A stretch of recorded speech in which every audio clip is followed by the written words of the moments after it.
Hello hello guys. तो आज हम डिस्कस करेंगे डाइजेशन एंड एब्जॉर्प्शन के नेक्स्ट लेक्चर। तो यहाँ तक हम पढ़ चुके थे इंटेस्टाइनल जूस तक। तो इंटेस्टाइनल जूस क्या था? जो इंटेस्टाइन से सीक्रेट होता था, यानी इंटेस्टाइनल ग्लैंड से, तो उसको इंटेस्टाइनल जूस बोलते थे। तो उससे आगे देखते हैं अब क्या देखेंगे। अगला पॉइंट है एब्जॉर्प्शन ऑफ डाइजेस्टेड प्रोडक्ट, यानी कि जो हम फूड लिए थे उसको एंजाइम के प्रेजेंस में डाइजेस्ट कर लिए। डाइजेस्ट करने के बाद क्या होगा, अब उसका एब्जॉर्प्शन होगा। यानी कि फाइनल प्रोसेस तो यही था, हमें एब्जॉर्प्शन ही करना था, ठीक है। उसके बाद एसिमिलेशन होगा। लेकिन अभी तक जो हम पढ़ रहे थे तो फूड जो है एलिमेंट्री कैनाल में आ रहा था, उसके बाद डाइजेस्ट हो रहा था। कुछ डाइजेस्ट हुआ माउथ में, कुछ आके हुआ स्मार्ट स्टमक में, कुछ हुआ स्मॉल इंटेस्टाइन में। अब उसका हम ये पढ़ेंगे उसका एब्जॉर्प्शन कैसे होता है वो देखते हैं। तो हाँ, तो उससे पहले ये कहना चाहेंगे कि जितने भी बच्चे हैं इसका पीडीएफ चाहते हैं तो क्या करेंगे, आप लोग टेलीग्राम चैनल ज्वाइन कर लीजिए। टेलीग्राम चैनल लिंक में दिया हुआ रहता है, या फिर मेरा चैनल को ओपन कीजिए, आपको दिखेगा, ठीक है। उसके बाद साथ ही ये कहना चाहेंगे कि टेलीग्राम में जो है डिफरेंट टाइप के नोट्स दिए जाते हैं, डेली प्रैक्टिस सीट दिया जाता है, तो आप उसका फ़ायदा ले सकते हैं, ठीक है। तो चलते हैं सबसे पहला पॉइंट पे। पहला पॉइंट देखते हैं क्या बोल रहा है। Absorption of food is the process by which end product digested end product of digestion pass through intestinal mucosa into blood stream. कहने का मतलब ये है, हमने ये पढ़ा था कि इंटेस्टाइन में जो यानी कि जितने एलिमेंट्री कैनाल में क्या होता है, 4 लेयर होता है मसल्स का। सबसे अंदर वाला लेयर जो होता है उसको बोलते हैं म्यूकोसा। क्या बोलते हैं? म्यूकोसा। तो फूड का डाइजेशन म्यूकोसा में ही हो रहा है, इसमें ये ल्यूमेन में हो रहा है। तो इसका मतलब क्या है, एब्जॉर्प्शन कहाँ होगा? म्यूकोसा में ही होगा। कहाँ होगा? म्यूकोसा में होगा। तो चलिए उस वही पर हम समझ गए हैं, तो म्यूकोसा में होगा। तो देखते हैं क्या हो रहा है।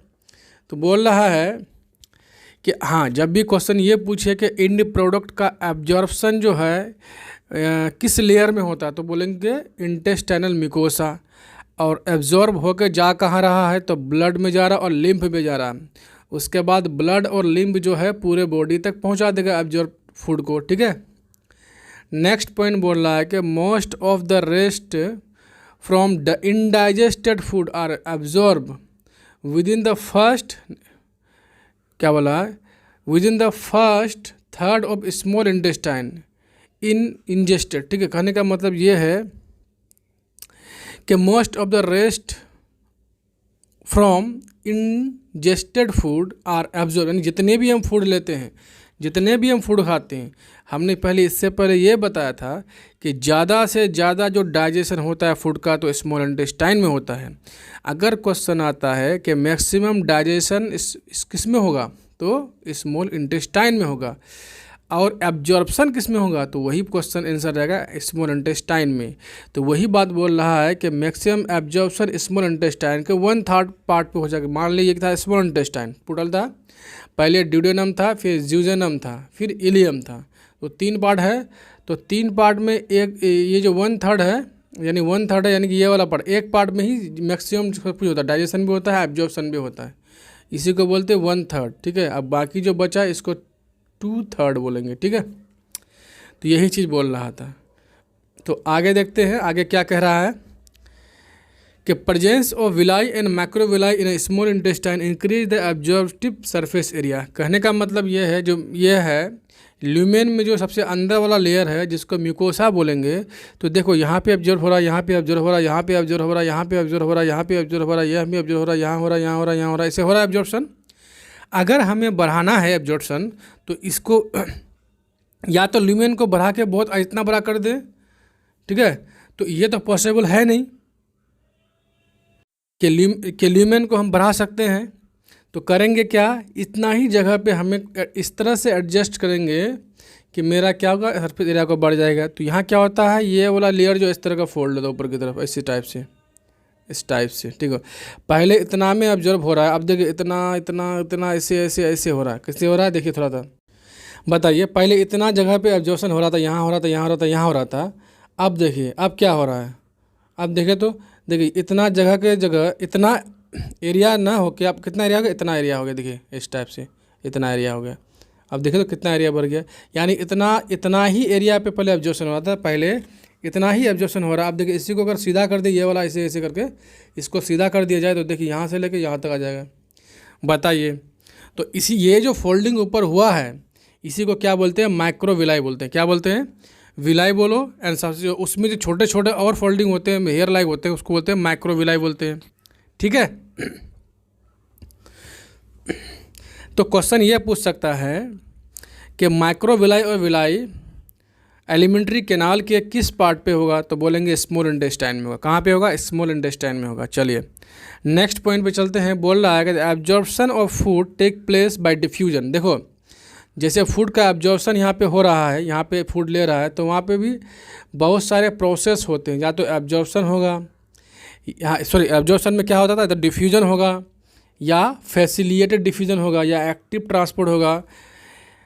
आखिर ये होता क्या है वो देखते हैं। याद रखेंगे फूड का एब्जॉर्प्शन कैसे कैसे होता है, कौन कौन प्रोसेस से है, तो एक है diffusion, facilitated diffusion, active transport से होता है। ठीक है, तो देखिए देखते हैं एक एक करके।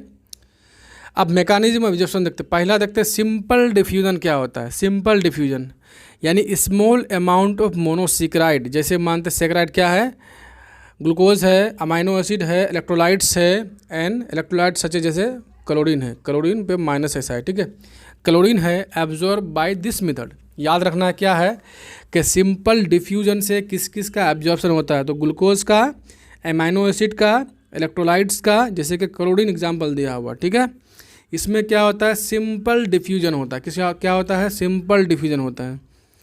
उसके बाद अगला पॉइंट लिखा हुआ है कि it depends upon concentration gradient, यानी कि सिंपल डिफ्यूजन जो है कंसंट्रेशन ग्रेडियंट पे डिपेंड करता है, यानी कि यह हाई कंसंट्रेशन से लो कंसंट्रेशन की ओर जाता है।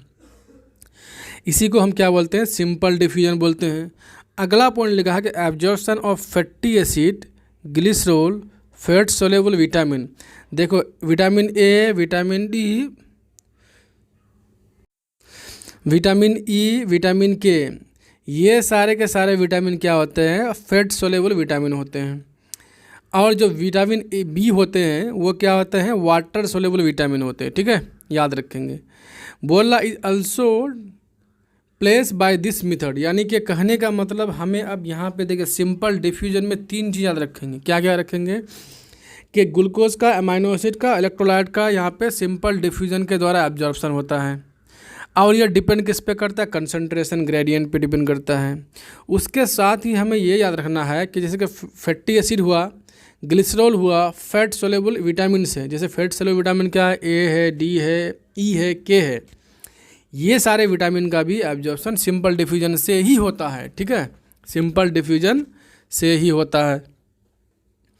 अगला पॉइंट है कि क्या पॉइंट अगला, कि फैसिलिटेटेड डिफ्यूजन, फैसिलिटेटेड ट्रांसपोर्ट, यानी कि फैसिलिटेटेड ट्रांसपोर्ट क्या होता है वो अब हम देखा जाए तो फैसिलिटेटेड ट्रांसपोर्ट होगा, एक सेकेंड, फैसिलिटेटेड ट्रांसपोर्ट होगा यानी कि फ्रुक्टोज का और अमाइनो एसिड का एब्जॉर्प्शन होता है किसके द्वारा, तो फैसिलिटेटेड ट्रांसपोर्ट के द्वारा। उसके बाद याद रखेंगे फैसिलिटेटेड ट्रांसपोर्ट में जो है सोडियम आयन हेल्प करता है इसके एब्जॉर्प्शन में, यानी कि फैसिलिटेटेड ट्रांसपोर्ट में फ्रुक्टोज और अमाइनो एसिड का एब्जॉर्प्शन होता है, उसमें कौन हेल्प करता है, तो वो करता है सोडियम आयन। तो सोडियम आयन जो है यहाँ पे कैरियर आयन का रोल प्ले करता है। उसके बाद बोलता है कि it need carrier protein, it is passive transport. देखो है तो ये पैसिव ट्रांसपोर्ट, लेकिन इसको कैरियर प्रोटीन चाहिए। क्या चाहिए, कैरियर प्रोटीन। जैसे कि कैरियर प्रोटीन एक्टिव ट्रांसपोर्ट में भी चाहिए, यहाँ पे भी एक्टिव पैसिव फैसिलिटेटेड ट्रांसपोर्ट में कैरियर प्रोटीन चाहिए। देखो हमें एक बात और एक यहाँ पे तो रिलेट कर सकते हैं, जैसे ये हुआ अमाइनो एसिड का एब्जॉर्प्शन दोनों जगह हो रहा है, यानी कि सिंपल डिफ्यूजन से भी हो रहा है एंड फैसिलिटेटेड डिफ्यूजन से भी हो रहा है। अगला पॉइंट है कि एक्टिव ट्रांसपोर्ट क्या होता है, कि एक्टिव ट्रांसपोर्ट यानी ग्लूकोज, ग्लैक्टोज, अमाइनो एसिड, उसके अमाइनो एसिड और सोडियम भी are absorb into blood by this method, यानी कि एक्टिव ट्रांसपोर्ट में ग्लूकोज का, ग्लैक्टोज का एंड सम अमाइनो एसिड का एंड सोडियम आयन का एब्जॉर्ब होता है ब्लड में किस मेथड के द्वारा, तो एक्टिव ट्रांसपोर्ट के द्वारा। तो ये एब्जॉर्प्शन इसका जो होता है अगेंस्ट द कंसंट्रेशन ग्रेडियंट, यानी कि लो कंसंट्रेशन से हाई कंसंट्रेशन की ऊर्जा, नदी की उल्टी दिशा में बहेगा तो उसको ज़्यादा एनर्जी लगाना पड़ेगा। तो इसका मतलब जो है एक्टिव ट्रांसपोर्ट में जो है एनर्जी रिक्वायर्ड होता है, ठीक है। अब देखें एक चीज़ देखिए यहाँ पे, जैसे ग्लूकोज है, ग्लूकोज जो है सिंपल डिफ्यूजन भी हो रहा है उसका और एक्टिव ट्रांसपोर्ट भी हो रहा है। एमाइनो एसिड का तीनों हो सकता है, एक्टिव ट्रांसपोर्ट भी हो सकता है, ग्लूकोज फैसिलिटेटेड ट्रांसपोर्ट भी हो सकता है एंड सिंपल डिफ्यूजन भी हो सकता है। तो इस तरह से रिलेट करना पड़ेगा, ठीक है। तो अगला पॉइंट देखते हैं कि ऑस्मोसिस दिया है। ऑस्मोसिस क्या होता है, water is absorb by this method, यानी कि वाटर का जो एब्जॉर्प्शन होता है वो किस मेथड से हो रहा है, तो ऑस्मोसिस के द्वारा होता है। It depends upon osmotic gradient. ये ऑस्मोटिक ग्रेडियंट क्या होता है कि यानी कि पानी जिधर ज़्यादा रहेगा जिधर कम रहेगा, तो यानी ज़्यादा से कम की ओर जाएगा, यानी कि हाई कंसंट्रेशन ऑफ वाटर से लो कंसंट्रेशन ऑफ वाटर में जाएगा। ये भी एक टाइप का पैसिव ट्रांसपोर्ट है। क्या है, पैसिव ट्रांसपोर्ट है। अब बोलता है कि फैट का जो एब्जॉर्प्शन होता है वो कैसे होता है, तो देखते हैं। फैट जो है इनसोल्यूबल है। कैसा होता है, फैट होता है इनसोल्यूबल। उसके बाद लिखा hands broken into small droplet called myself, यानी कि फैट क्या है, इनसोल्यूबल। फैट अगर है तो ये होता है इनसोल्यूबल, या तो पानी में घुलता नहीं है। तो पहले क्या होगा, ये छोटे छोटे टुकड़ों में कन्वर्ट हो जाएगा, छोटे छोटे टुकड़ों में कन्वर्ट हो जाएगा। तो उसको बोलेंगे माइसेल बोलेंगे। क्या बोलेंगे, माइसेल बोलेंगे। वो उसके बाद बोलता है which is further reform into small protein coated fat globules, यानी कि ये क्या, ये छोटे छोटे आयन जो बना, ये छोटे छोटे टुकड़ा जो बना, ये छोटे छोटे टुकड़ा क्या होता है, प्रोटीन कोट लेगा चारों तरफ से। एक प्रोटीन कोट लेगा तो वो बन जाएगा क्या, फैट। प्रोटीन कोट जो ले लिया तो उसको बोलेंगे क्या, काइलोमैक्रोन, ठीक है, काइलोमैक्रोन बोलेंगे। और ये होगा कहाँ पे, इंटेस्टाइनल मुकोसा में ही होगा। अरे भाई सबसे अंदर इंटेस्टाइनल मुकोसा है तो वहीं पे ना होगा। उसके बाद बोलता है which are then transported into lacteals और इन विलाई, यानी कि विलाई में जो लेक्टियल होते हैं उसमें ट्रांसपोर्ट कर दिया और उसको फाइनली एब्जॉर्ब कर देता है, एब्जॉर्ब करके ब्लड स्ट्रीम में भेज देता है। तो देखिए यहाँ पे इसको समझाया गया है, थोड़ा सा हम इसको अच्छा से देखते हैं। एक सेकेंड, देखिए क्या होता है यहाँ पे, देखेंगे। देखिए ये बोलता है इमल्सन ड्रॉपलेट, यानी फैट ड्रॉपलेट, यानी छोटा छोटा टुकड़ा जो बन गया वो क्या होगा, gastric lipase start fat digestion, यानी स्टमक में होता है। गैस्ट्रिक लाइपेज जो है वो क्या करेगा, फैट ड्रॉपलेट को वो क्या करेगा, फैट गैस्ट्रिक लाइपेज जो होता है वो फैट को डाइजेस्ट करेगा। डाइजेस्ट करने का इन द सेंस क्या हुआ कि गैस्ट्रिक लाइपेज क्या होता है, उस पर जाके चिपक जाएगा, यानी डाइजेस्ट करेगा, ऐसे ही ना चिपकेगा उसमें आगे। किस में हो रहा है, ये स्टमक में हो रहा है। बोलता है large fat droplet break down into small one, यानी जो बड़ा था ये क्या होगा, छोटा में कन्वर्ट हो गया, ठीक है, छोटे छोटे में कन्वर्ट हो गया। उसके बाद ये कहाँ क्या करेगा, स्मॉल इंटेस्टाइन में भेज दिया जाएगा, ये चला जाएगा ड्यूडेनम में। तो ड्यूडेनम में क्या होता है कि पेनक्रियाज का एंजाइम भी आता है। उसके बाद क्या आता है, किसका एंजाइम आता है, तो एक आता है बाइल भी आता है, ठीक है, उसमें कोई डाइजेस्टिव एंजाइम नहीं होता है, बाइल भी आता है। तो देखते हैं क्या बोलता है कि पेनक्रियाटिक लाइपेज, यानी पेनक्रियास से जो लाइपेज आया, आप एक बात समझ लीजिए कि लाइपेज जो है पेनक्रियास से भी रिलीज होता है, स्टमक में भी रिलीज होता है, ठीक है। तो यहाँ पे हम बोले पेनक्रियाटिक लाइपेज का पहले कौन सा लाइपेज काम किया, गैस्ट्रिक लाइपेज। अब क्या काम करेगा, पेनक्रियाटिक लाइपेज। वो बाइंड कर जाएगा फैट, छोटे छोटे टुकड़ा जो फैट ड्रॉपलेट था जिसको काइलोमैक्रोन बोले हैं, उसमें क्या करेगा, वो बाइंड कर जाएगा। क्या बोला कि pancreatic lipase bind to fat droplet, किसमें, ड्यूडेनम में। तो ये इस तरह देखो यहाँ पे क्या हुआ, फैट ड्रॉपलेट में बाइंड पेनक्रियाटिक लाइपेज जो ये वाला लाइपेज दिया है इसमें बाइंड कर गया। उसके बाद यहाँ पे लगा गया fatty acid and 2 monoglyceride diffuse into micelle, यानी क्या हो जाएगा कि ये जो फैटी एसिड है और यानी फैट जो कन्वर्ट हो गया था फैटी एसिड किसमें, ग्लिसरॉल में, ठीक है। फैटी एसिड और ग्लिसरॉल में कन्वर्ट हो गया था, वो क्या करेगा, वो कन्वर्ट हो जाएगा किस में कन्वर्ट हो जाएगा, माइसेल में, किसमें, ड्यूडेनम और जुजेनम में हो जाएगा, ठीक है। उसके बाद देखिए उसके बाद क्या होगा, माइसेल, ये देखो माइसेल में कन्वर्ट हो गया। उसके बाद micelle diffuse to brush border followed by absorption of fatty acid and monosaccharide, यानी कि ड्यूडेनम, जुजेनम, इलियम तीनों में होगा। क्या होगा कि माइसेल का जो है यानी ऊपर जो ब्रश बॉर्डर एपिथेलियम सेल होता है इन माइक्रोविलाई में, वो उसको ऑब्जर्व कर लेगा। उसी तरह ऑब्जर्व करके उसको कहाँ भेज देगा आपका इसमें आगे। ब्लड स्ट्रीम में भेज देगा, फिर उस तरफ पूरे बॉडी में पहुंच जाएगा।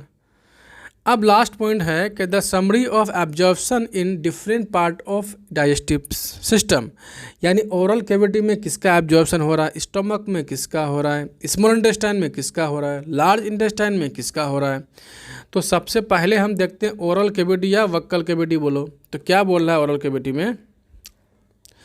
ओरल कैविटी में जो होता है ये वाला देखो, ओरल कैविटी में certain drugs coming in contact with the mucosa of the mouth, यानी माउथ के म्यूकोसा के कॉन्टेक्ट में कुछ ड्रग्स आते हैं।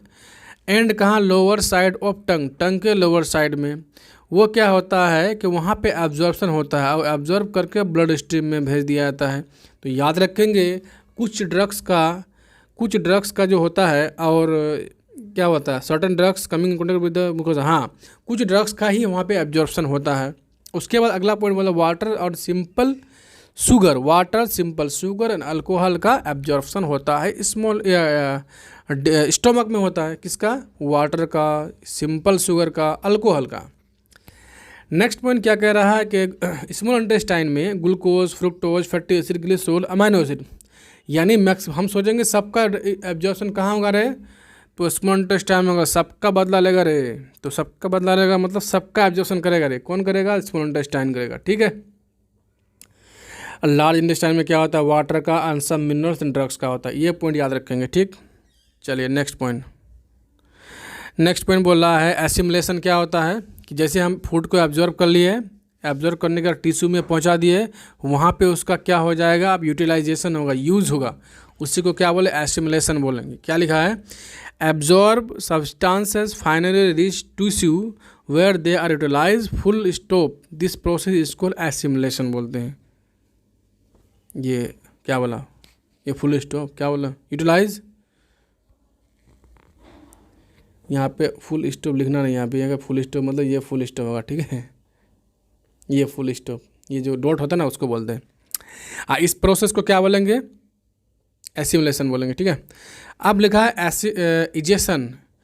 इजेशन एंड डिफिकेशन क्या होता है। देखिए अनडाइजेस्टेड फूड को बाहर निकालना, वही तो इजेशन है, डिफिकेशन है। यहाँ बोल रहा है mucus secreted by large intestine, यानी लार्ज इंटेस्टाइन में म्यूकस सेक्रेट होता है, वो क्या करता है, अनडाइजेस्टेड फूड पार्टिकल को क्या करता है, वो चिपका देता है, एडर कर देता है, ठीक है, और फेकल के रूप में बाहर कर दे, यानी कि स्टूल के रूप में, मल के रूप में उसको बाहर कर देता है। अब बोला फेकल इंटर इनटू सीकम, उसके बाद क्या होता है, इलियम से किस में जाएगा, सीकम में। देखो हमने ये बताया था कि जो स्मॉल इंटेस्टाइन है ये खुलता किस में, सीकम में जाके खुलेगा, सीकम में। सीकम जो है किसका पार्ट है, लार्ज इंटेस्टाइन का पार्ट है। उसके बाद क्या, ये कोलन में जाएगा। तो यहाँ पे जो ये सीकम में खुल रहा है तो वहाँ पे भी एक वाल्व होता है जिसका नाम इलियोकाइकल वाल्व बोलते हैं, इलियोकाइकल वाल्व बोलते हैं, ठीक है। तो इलियोकाइकल वाल्व जो होता है वो मल को जो है, मतलब मल को बैक फ्लो नहीं होने देगा, यानी कि सीकम से फिर उल्टा जाने नहीं देगा, किसमें, जिसको बोलते हैं इलियम में जाने नहीं देगा, इसीलिए तो वाल्व होता है। तो ये क्या हो गया, उसके बाद बोलता है कि फेस, उसका क्या बोल रहा है कि इलियोकाइकल वाल्व जो होता है वो बैक फ्लो को रोकता है फिकस के, यानी कि स्टूल के बात कर रहा है। उसके बाद बोलता है faeces are store in rectum. उसके बाद क्या बोला, जैसे कि वहाँ से क्या चलाएगा, सीकम से जाएगा कोलन में, कोलन से जाएगा रेक्टम में, रेक्टम में वहाँ पे जाकर स्टोर रहेगा जो मल है, ठीक है। उसके बाद बोल रहा है अगला पॉइंट कि the in rectum neural reflection, जिसको बोलते हैं क्या, डिफेकेशन रिफ्लेक्शन, ठीक है, इज इनिशिएटेड काउजिंग अर्ज, मतलब उस जिज्ञासा होना for the removal of faecal matter, यानी न्यूरल रिफ्लेक्शन होगा, उसके बाद आपको पता चलेगा हमें जो है मल को बाहर निकालना है, ठीक है, उसी को अर्ज बोलते हैं, यानी जिज्ञासा होना। उसके बाद क्या लिखा है, द रिफ्लेक्स, उसका क्या होगा, the reflex initiate peristaltic in the last part of colon, यानी सिग्माइड कोलन की बात कर रहे हैं, वहाँ पे क्या होगा, उसमें पेरिस्टाल्टिक मूवमेंट होगा और आपको जो है जल्दी दोहरा देगा, ठीक है। एंड रेक्टम में होगा, उसका बोलता है forcing the faecal toward anus, यानी एनस की ओर उसको, जैसे पेरिस्टाल्टिक मूवमेंट होता है तो ऐसा मूवमेंट होगा, तो इसको इस टाइप से दबाएगा, तो फिर ये आगे निकलेगा। तो क्या होगा, जैसे ही वो आगे निकलेगा आपको दोहराएगा। तो बोलता है as the faeces reaches anus involuntary reflection of the internal and sphincter, इस इंटरनल एनाल स्फिंक्टर ये एनाल एक्सटर्नल, हाँ एनाल बोल सकते हैं, कैनाल बोल सकते हैं। Internal anal sphincter and voluntary relaxation of external anal sphincter causes defecation. कहने का मतलब ये है, जैसे ही फीकल को अंदर बाहर भेजेगा, एनस में क्या होता है, पहला में जो होता है एक पार्ट, एक दो स्फिंक्टर होता है। पहला यहाँ एनस है तो ऊपर एक स्फिंक्टर होगा जिसको बोलेंगे इंटरनल एनाल स्फिंक्टर। उसके नीचे जो होता है वो क्या होता है, voluntary reflection external anal sphincter. ये जो है हमारे कंट्रोल में होता है, ये हमारे कंट्रोल में नहीं होता, यानी कि इंटरनल एनाल स्फिंक्टर हमारे कंट्रोल में नहीं होता, यानी इनवॉलेंट्री होता है।